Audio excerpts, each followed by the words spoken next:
নমস্কার প্রিয় দর্শকরা, আপনারা সকলেই জানেন যে গত শনিবার 17ই জানুয়ারি 2026 আমাদের মাননীয় প্রধানমন্ত্রী শ্রী নরেন্দ্র মোদীজি মালদা টাউন স্টেশন থেকে নিজের হাত ধরে উদ্বোধন করে দিয়েছেন দেশের প্রথম বন্দে ভারত স্লিপার ট্রেনটি।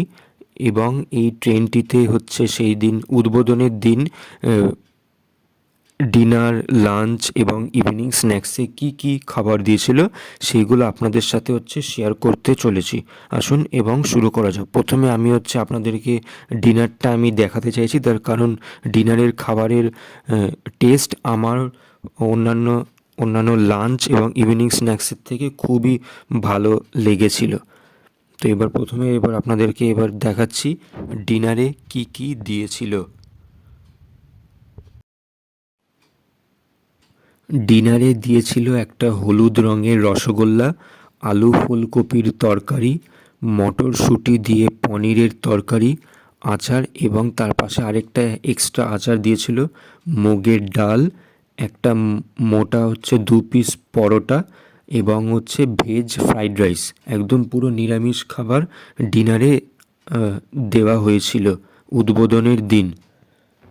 ডিনারের প্রত্যেকটা আইটেম প্রচণ্ড টেস্টি খেতে হয়েছিল এবং অবশেষে খাওয়ার পর একদম শেষে দিয়েছিল একটা দই, ওটাও খেতে ভালো হয়েছিল।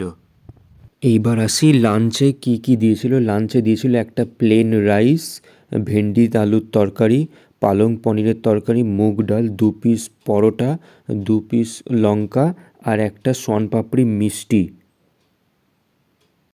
এবার ইভিনিং স্ন্যাক্সে কি দিয়েছিল সেটাও আপনাদেরকে সাথে আমি শেয়ার করছি। ইভিনিং স্ন্যাক্সে দিয়েছিল একটা রিফ্রেশিং ওয়াইপস, মাজা জুস, ভুজিয়া, বাদামের খাজা, খাস্তা কচুরি, 2টো গজা আর একটা টিস্যু পেপার। ডিনারের খাবারের ছবিটা আমি আপনাদেরকে আবার দেখালাম, তার কারণ সবথেকে বেশি আমার টেস্টি লেগেছিল সেটা ডিনারের খাবারগুলো। আশা করি এটি আপনাদের দেখে খুব ভালো লাগলো। ভিডিওটা দেখে কেমন লাগলো অবশ্যই কমেন্ট বক্সে কমেন্ট করে জানাবেন এবং আপনারা যত তাড়াতাড়ি সম্ভব এই ভিডিওটি জনস্বার্থে সবার কাছে শেয়ার করে দেবেন। ধন্যবাদ।